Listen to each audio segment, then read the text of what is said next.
ओम नमः शिवाय।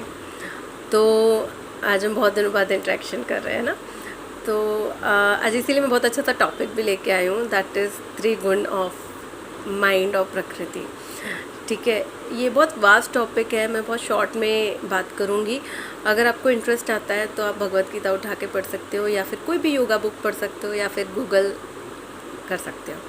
ठीक है, अभी 3 गुण जो हमारे प्रकृति के हैं वो हैं तमस, रजस और सत्व। ठीक है, पहले तमस डिस्कस करते हैं। तमस is a state of inertia and activeness और डार्कनेस, टोटल इग्नोरेंस। ठीक है, इग्नोरेंस अबाउट एवरीथिंग।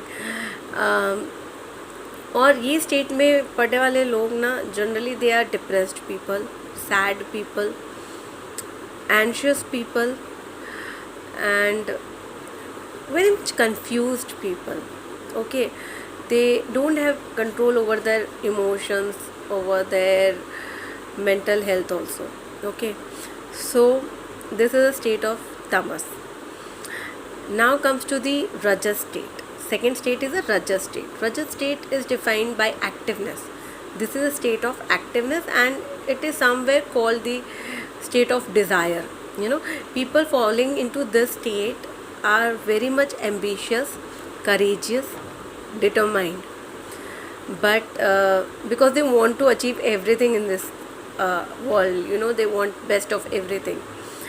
And अगर ये हैं चीज़ें तो उसके साथ एंगर भी आएगा, वरी भी आएगा, फियर भी आएगा, एंशियसनेस भी आएगा, because they are worried about the future, they are angry about everyone, they are anxious about their dreams, about their achievements, है ना. So these people are very reactive also. Now comes to the sattva state. Sattva is a balanced state. Okay, a harmonious state, a peaceful state, a happy and joyful state. इसमें पढ़ने वाले लोग generally they are very much stable towards their karma, towards their emotions. They don't react, they respond to the situation, and they are very much quiet people.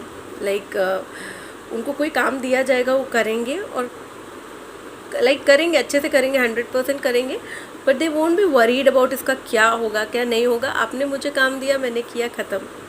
ठीक है, they are very close to the God.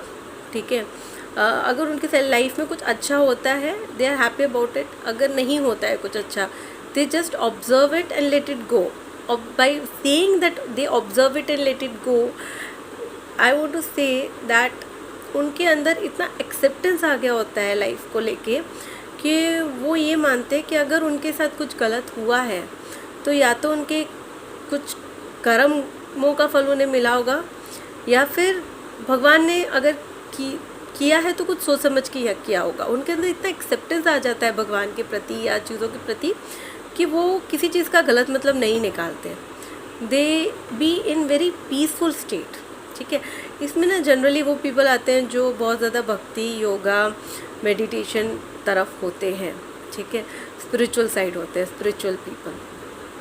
तो ये 3 state है. अब हमने आज ये 3 state क्यों डिस्कस किया, क्योंकि हम ना कॉन्शियसली एक स्टेट से दूसरे स्टेट में जा सकते हैं.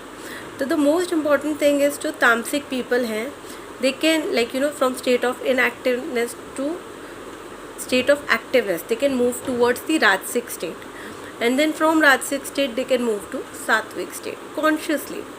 जैसे मुझे पता है मैं बहुत लेज़ी हूँ, तो मैं और मुझे ये लेज़ीनेस छोड़ना है, तो I need to walk, I need to do yoga, I need to do workout. ठीक है, I need to eat healthy food, है ना.